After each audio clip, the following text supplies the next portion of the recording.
ഉദ്ഘാടനം കഴിഞ്ഞ multi speciality ആശുപത്രിയിൽ ചോർച്ച. ആലപ്പുഴ ചാരുമൂട് നൂറനാട് മൾട്ടി സ്പെഷ്യാലിസ്റ്റ് ആശുപത്രിയുടെ കെട്ടിടത്തിലാണ് ചോർച്ചയുണ്ടായത്.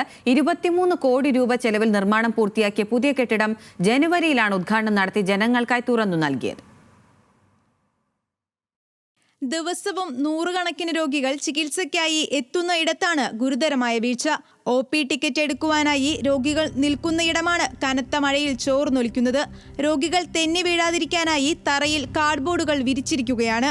നിർമ്മാണത്തിലെ അഴിമതിയാണ് ചോർച്ചയ്ക്ക് കാരണമെന്നാണ് ആക്ഷേപം. ഉദ്ഘാടനം ചെയ്ത് ഏകദേശം 3 മാസങ്ങളാകുന്നതിന് മുന്നേ തന്നെ ഹോസ്പിറ്റൽ കെട്ടിടം ചോർന്നൊലിക്കാൻ തുടങ്ങി. ഇവിടെ വരുന്ന രോഗികൾ കുട ചൂടി നടക്കേണ്ട അവസ്ഥയിലേക്ക് വന്നിരിക്കുന്നു. ഡോക്ടറെ കാണാൻ എൻ്റെ കസിൻ ബ്രദറിനെ കൊണ്ട് അവിടെ ചെല്ലുമ്പോൾ ഒരു ജീവനക്കാരി വന്ന് പറയുന്നത് താഴെ നോക്കി പോകണം, മറിഞ്ഞു വീഴരുത് എന്നാണ്.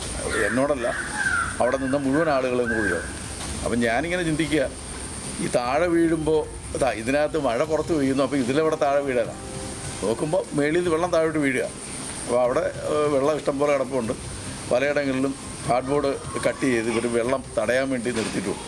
കെട്ടിടത്തിന്റെ പല ഭാഗത്തും ഇത്തരത്തിൽ ചോർച്ചയുള്ളതായി നാട്ടുകാർ പരാതി ഉന്നയിക്കുന്നുണ്ട്.